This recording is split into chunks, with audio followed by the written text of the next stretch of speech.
Welcome to the Results Led Life podcast, where I turn life's chaoses into a sympathy of success. I'm your host, Gregory Stanback, and today I want to tackle a topic I think is hotter than a coffee spilled on a Zoom call. I want to talk about how do you achieve work-life balance in 2025?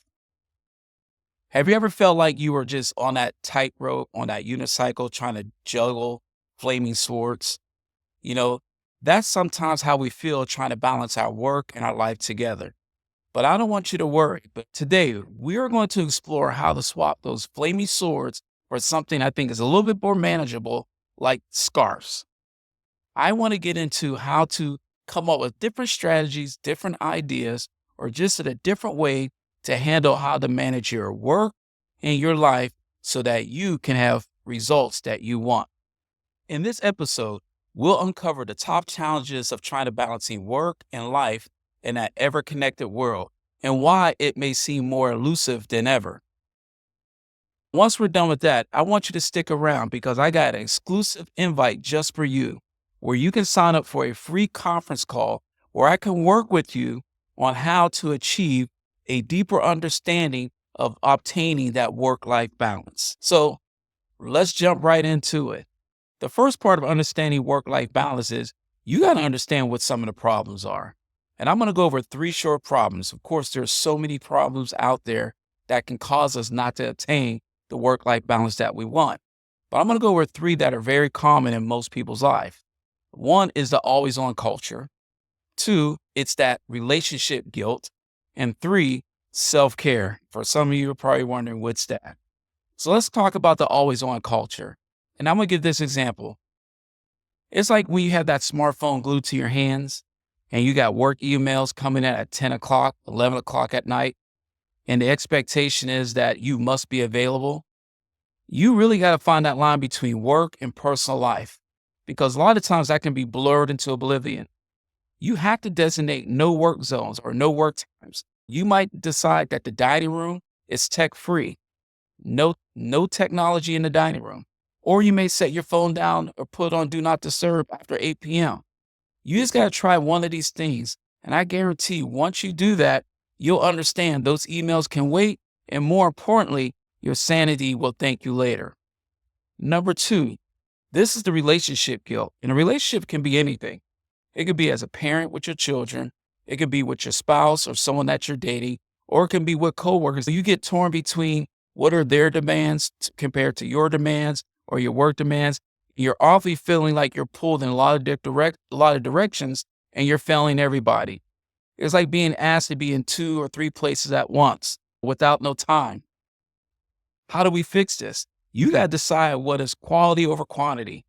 You got to schedule dedicated time for your work and you got to have dedicated time for those relationships, whether it's your family, whether it's your spouse, or like I said, whether it's friends.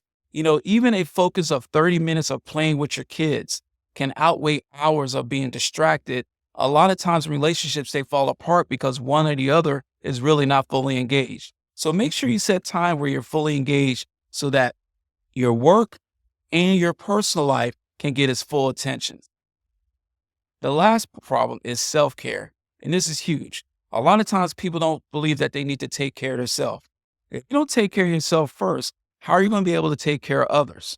It's like you're in a hustle to meet deadlines, to manage households, and self-care becomes an endangered species. You're leading to burnout a lot faster, and you just don't know where to go. So what you need to do is you need to start setting micro self-care moments. You don't need a big spa day, which will be great, but you can try 5 minutes of meditation. You can take a short walk. You may even try dancing to your favorite song or singing in the kitchen. But you got to make sure you got dedicated time where it's just for you to recharge so you can be better for the people around you. Now that we have discussed some of the problems, let's discuss why it's important to have that work-life balance. Contrarily to popular belief, overworking does not equate to higher productivity. Just because you work so much more doesn't mean you're going to get the results that you want. You need to take regular breaks, and a balanced life boosts efficiency, creativity, and job satisfaction. I want you to think of it as like hitting the refresh button on your brain's browser. So you got to make sure you find that time to get those breaks so you can recharge, so you can move forward. It also matters because most of you are in positions of leadership where you're leading somebody, whether it's your employees, whether you're a parent with your kids, you're in a position of being a role model and you're being watched. So when you demonstrate that you have a balance in your life, those around you see that. And now you're able to demonstrate and teach healthy work habits and personal life habits that will benefit everyone around you.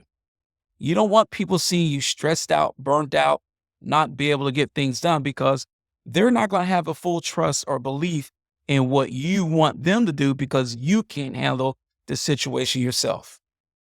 And the one other part that I think is extremely important is health as well.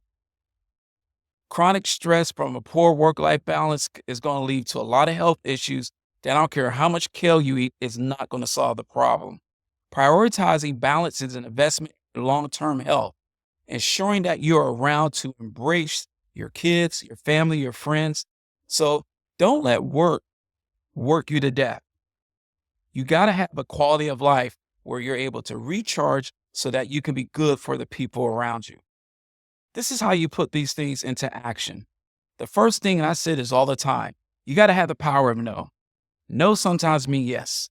Overcoming that fast track of just being overwhelmed, you really got to practice saying no to those non-essential tasks. If it's not on your main list of things to do, you got to say no because you can't be a savior to all, but you got to be a savior to yourself.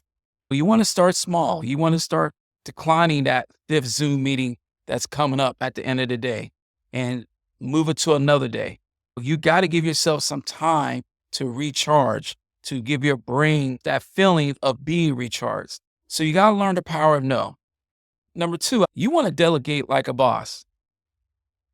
You got to learn to give up that control. You got to be able to say, you know what? I can't do it all. I got people around me that can do it. You can delegate tasks at work. You can delegate tasks at home.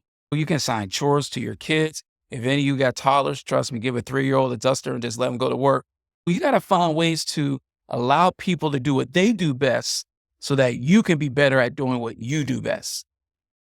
The last part is I want you to schedule downtime. If it's not in your calendar, then it doesn't exist. Block out personal time just as you would in a meeting. Put it on your calendar, whether it's a workout, reading a book, whether it's been watching your favorite show, you got to find time to have time for yourself. So understand this, achieving work-life balance isn't about perfection. It's about making those intentional choices that align with your values that will give you the well-being that you deserve. You don't have to navigate a tightrope to get through life. I want to help you do that. So please, in the link in the bio or in any of my social media of Result-Led Life, I want you to join me for a free conference call where I can dive deeper into personal strategies just for you so you can master that work-life harmony. Not one size fit all. We all got different problems. We got different needs. We have different desires. And I would love to solve it all in a short little podcast. But I can do much more for you in the direction that you want to go so you can get the results you want by working with you, whether it's a group or one-on-one. So please reach out to me so I can help you become the better person that you would want to be. So reach out. You have nothing to lose, but everything to gain. I want to thank you for tuning in for another episode of Beyond the Game Leadership, the Results-Led Life podcast.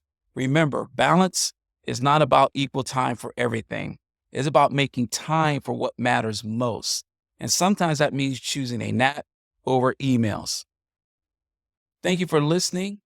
And next week, I want to talk about how to turn your inner critic into your biggest cheerleader. And if you enjoyed this episode, please share it with a friend who's juggling those flaming swords, or maybe just a couple bowling pins.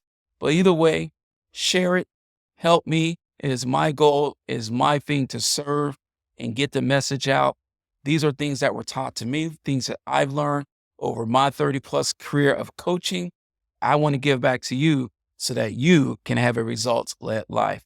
Tune in next week and always be blessed.